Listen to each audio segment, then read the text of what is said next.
سڵاو لە قوتابیانی خۆشەویست قوتابیانی عزیز و ناوسۆشنگ لەگەڵتان دەبم بۆ تۆمارکردنی وانەکانی فیزیای پۆلی 11 قوتابیانی خۆشەویست. دەستی ڕابردوو باسی شتەڵکردنمان کرد.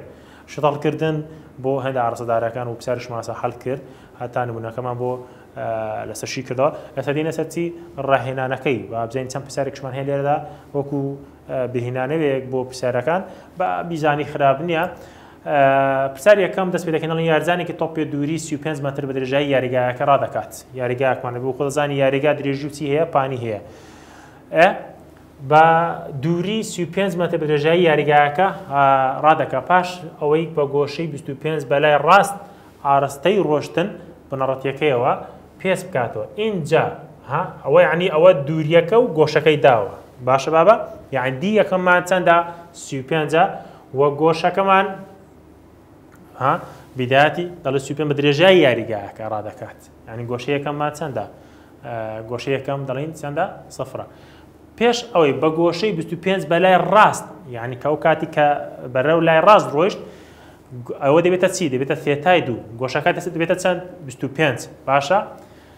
بەلای ڕاستیشدا ڕۆیشتووە، مەودای چەندی بڕیوە؟ 15 متر. ئەوە دەبێتە دی دووەم. ئەوە دی چەندە؟ دی دووەم. بۆ ئاڕستەیە دەبڕێت. پێش ئەو یاریزانەکەی تر بیوەستێنێت بڕوو ئاڕستەی لادانی گشتی چەندە؟ یعنی دی دەیە. چ دەکەی بابەجان؟ وەکو پرسیارەکانی کە گوتمان چی؟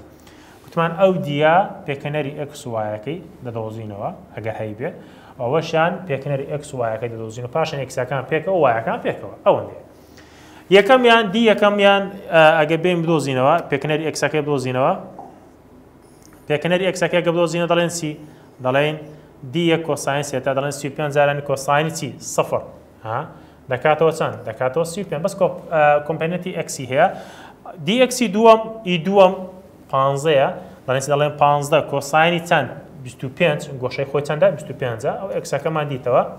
اینجا پێکەنەری ئەکسەکان کۆ دەکەمەوە، ئەکس یەکەم و ئەکس دووەم کۆ دەکەمەوە. باشە؟ ئەو جاریان بە هەمان شێوە بۆ پێکەنەری وایەکانیش وا دەکەم. دەڵێم وای یەکەمیان دەکاتی دەکاتە 35 ساینی سەفر. بۆ چونکە گۆشە یەکەممان سەفر بوو، هەر دەکاتەوە سەفر.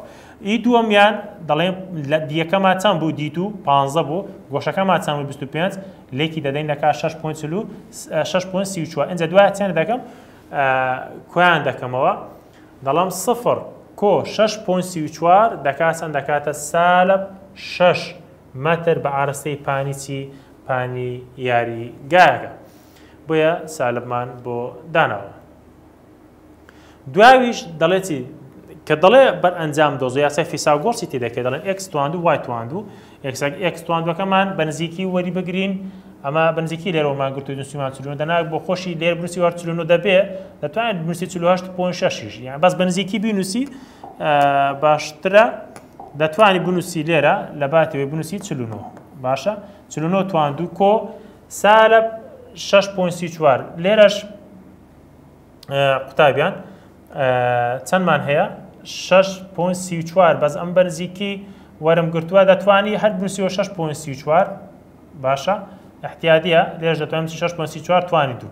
باشە؟ بەس دەتوانی بەنزیکی ژێری بڵێ 6 بۆی ڕێکتر بێ. تواندویان بکەوت لە بن ڕێکدەری بێن ئەنجامەکەی دەکات چەند؟ دەکاتە 49 متر. باشە؟ ئەوەکو بڕەکەی ئەدی ئاڕستەکەی گە بدۆزینەوە بابەجان. ئاڕستەکەی گە بدۆزین دەڵێن ثێتا دەکاتە تان ئینڤەرس دی وای بەسەر چی؟ دی ئەکس. وایەکەمان چەندە؟ وایەکەمان سالب 6.34. باشە؟ و ئەکسەکەشمان گوتمان دەتوانین بنووسین 49 یان دەتوانین بنووسین 48.6. بۆ خۆی 48.6 بەس بە نزیکی دەکات چەند؟ دەکاتە 49. دا بەشی بکەین تان ئینڤێرسی وەرگرین دەکات دەکات سالب 7.34 بە ئارسی بە ئارستەی درێژی یاریگایەکە. ئەو بەنسبەت پرسیاری یەکەم.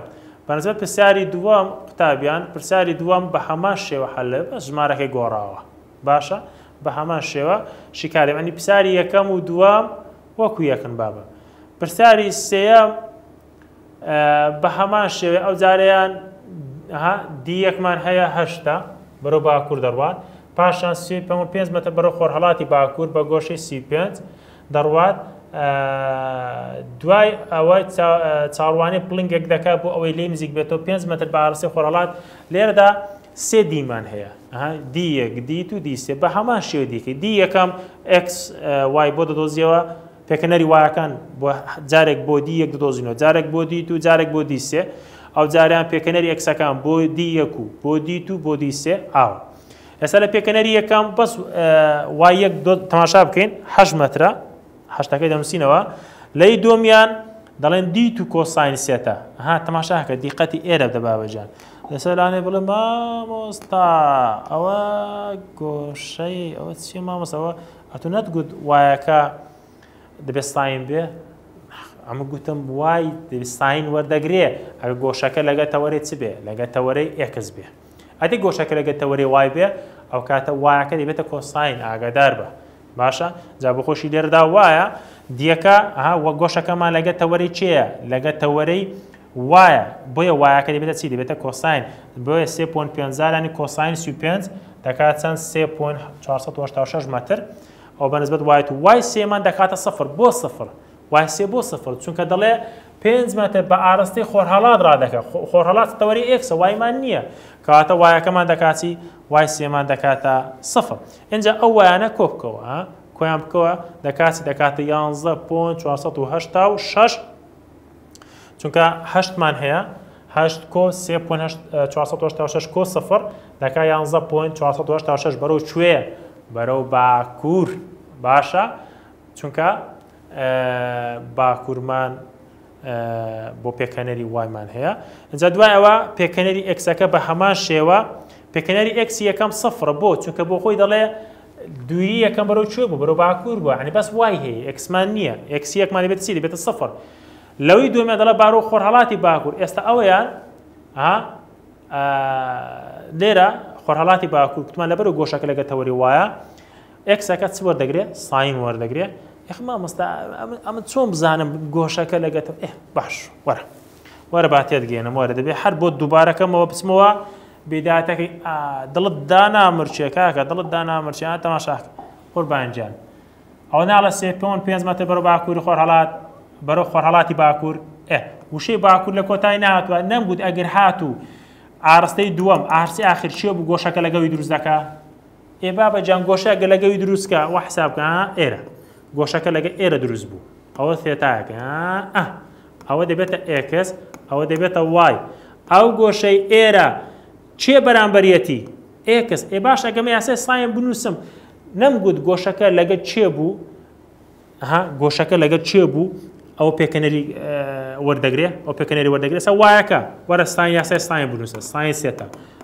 دەکاتە دڵتا وای بەسەر چی ژەیەکەمان بەچداناوە بە دی فەرمو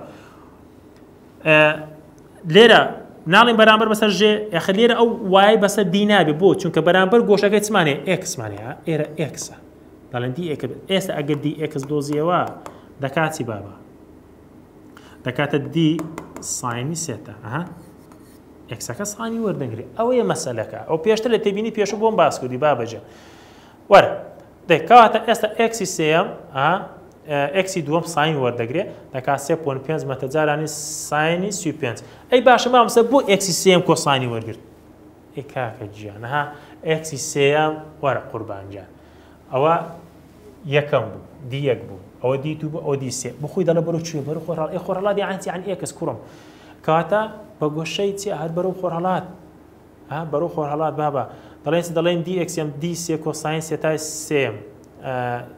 سێم دی3 دەکاتە 5 کۆساینی 90 یەکسانش دەبی بەچەند بە سەفر ئێستا دی ئەکسەکان وەرە کۆکەوە دەکات چەند دەکاتە 7 اینجا یاسای فیساگۆرس بەکاردێنین ئەکس وای دڵتا ئەکس بەتوان دوو دڵتا وای بەتوانی دوو دەکات چەند دەکاتە 13.45 متر هۆدی بەرئەنجامە. باشە بابەجان؟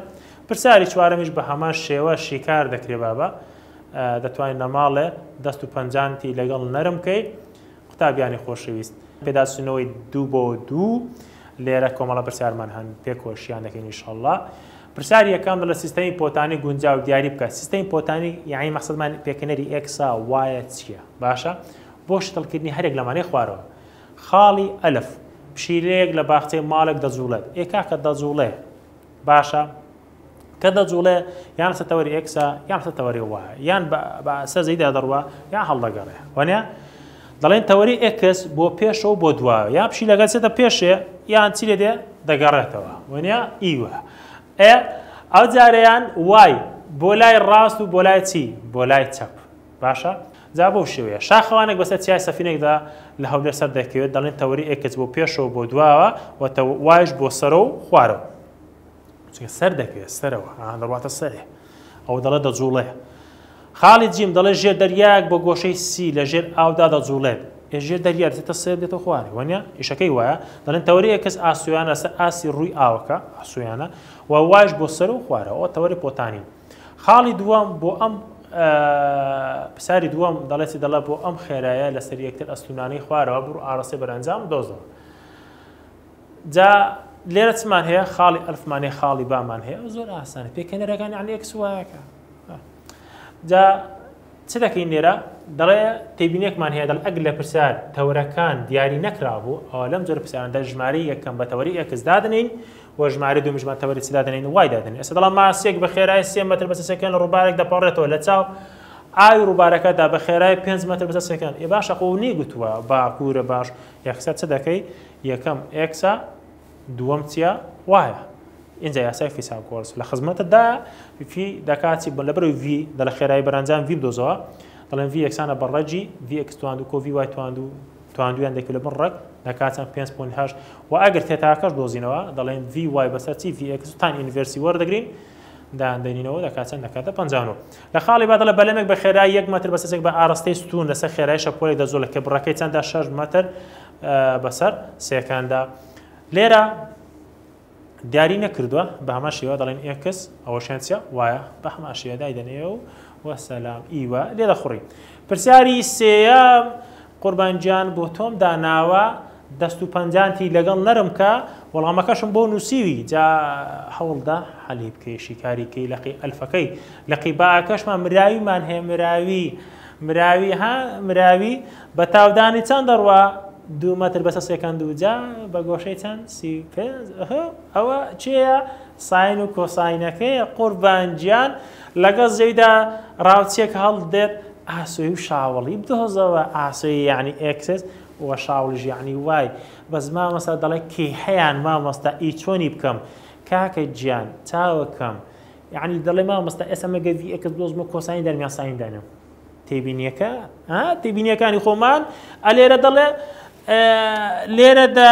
لێرەدا قوربانگیان وەرە بە جوان تێوگەێنم دەڵێ لەگەڵ چی؟ لەگەڵ زەوی. مادەم لەگەڵ زەویە ئێکسەکە کۆساینە وایەکە چیە؟ ساینە. قوربانگیان وەرە دای بنێەوە 2 کۆساین 35 گۆشەکەمان 35 2 ساین 35 ئەنجامەکانت بۆ دەردەچێت. پرسیاری چوارەم بۆچی پێویستمە بە شتەڵکردنی ئارسەدارەنە ئەستوونەکانە بۆ پێکەنەرەکان دەبێت پێش ئەوەی کۆیان بکەینەوە؟ دەڵێن لە وەڵامدا چونکە بیردۆزی فیساگۆرس نەخشەی چی تێدایە؟ تانی تێتای تێدایە. تانج ناکاتە ساین بەسەر کۆساین. نەخشەی تان بە تەنها بۆ سێ گۆشە وەستاوەکانە دەتواندرێت بەکار بهێنرێت لەبەر ئەوەیە. باشە کاچی من ئەگەر دڵت نەیهێشێ لە بەندی 3 بۆ 2 ڕادەوەستین تاکو وانەی داهاتوو بەخوای گەورەتان دەست پێرم خواتان لەگەڵ بێ.